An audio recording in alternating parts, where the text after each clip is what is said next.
আসসালামু আলাইকুম রহমতুল্লাহ। সবাই কেমন আছেন? আশা করি সবাই ভালো আছেন। ফজরের নামাজ পড়লাম। ফজর পড়ে এখন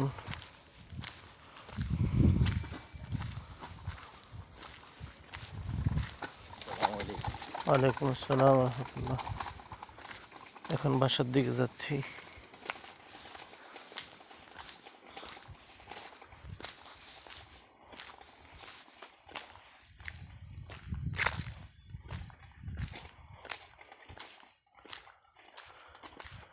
আসলে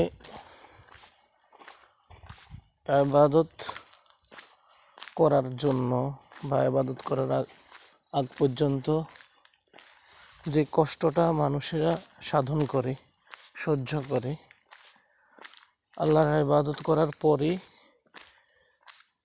ইবাদতটা করলে পরে আল্লাহ তাআলা অন্তরের মাঝে আলাদা একটা প্রশান্তি দান করেন। আর এই প্রসঙ্গে আল্লাহ তাআলা কোরআনে কারিমে বলেছেন, আলা বিযিক্রিল্লাহি তাতমাইন্নুল কুলুব, মনে রাখিও আল্লাহর জিকিরের মাধ্যমে, আল্লাহর ইবাদতের মাধ্যমে, নামাজ আদায় করার মাধ্যমে আল্লাহ তাআলা অন্তরের মাঝে প্রশান্তি দান করেন। আলা, তোমরা মনে রাখিও, বিযিক্রিল্লাহি, আল্লাহর স্মরণে, তাতমাইন্নুল কুলুব, অন্তরগুলো প্রশান্তি লাভ করে। তো আলহামদুলিল্লাহ, ফজরের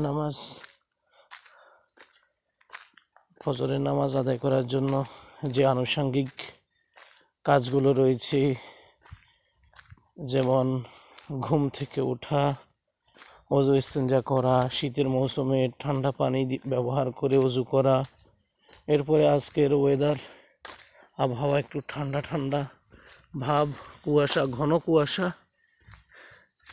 এখন তো কিছু কুয়াশা কম দেখা যাচ্ছে, কিন্তু বাতাস হচ্ছে। এই যে দেখুন, গাছের পাতাগুলো নড়তেছে, একটু খেয়াল করলে দেখবেন। এই যে তাল গাছের পাতা নড়তেছে, এই যে গাছের পাতা নড়তেছে, তো বাতাস হচ্ছে। কিন্তু তো এই যে একটু কষ্ট সহ্য করা, এর মাধ্যমে কিন্তু আল্লাহ তাআলা প্রশান্তি দান করেন। আর শান্তি কিন্তু অন্তরের বিষয়। অন্তরে এই শান্তি, প্রশান্তিটা অনুভব করা যায়, আল্লাহ তাআলা দিয়ে দেন। তো আমরা চেষ্টা করব ফজরের নামাজ ঘরে না পড়ে মসজিদে পড়ার জন্য। এতে করে মসজিদে পড়লে পরে অন্তরের মাঝে আলাদা একটা প্রশান্তি অনুভব করা যায়। এরপর হচ্ছে, নামাজের মাঝে তেমন ভুল ত্রুটি হয় না। একাকী নামাজ পড়লে কিন্তু ভুল হওয়ার সম্ভাবনা থাকে, শয়তান মনকে অন্যদিকে নিয়ে যায়। কিন্তু জামাতে এমনটা হয় না। জামাতে আল্লাহ তাআলার আলাদা বিশেষ একটা রহমত থাকে। এর জন্য আমরা চেষ্টা করব 5 ওয়াক্ত নামাজ জামাতের সহিত মসজিদে গিয়ে আদায় করার জন্য।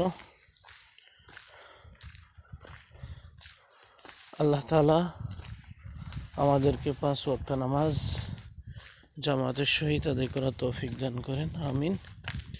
এই যে দেখুন, এই যে বাতাস হচ্ছে, এই যে গাছের পাতা নড়তেছে।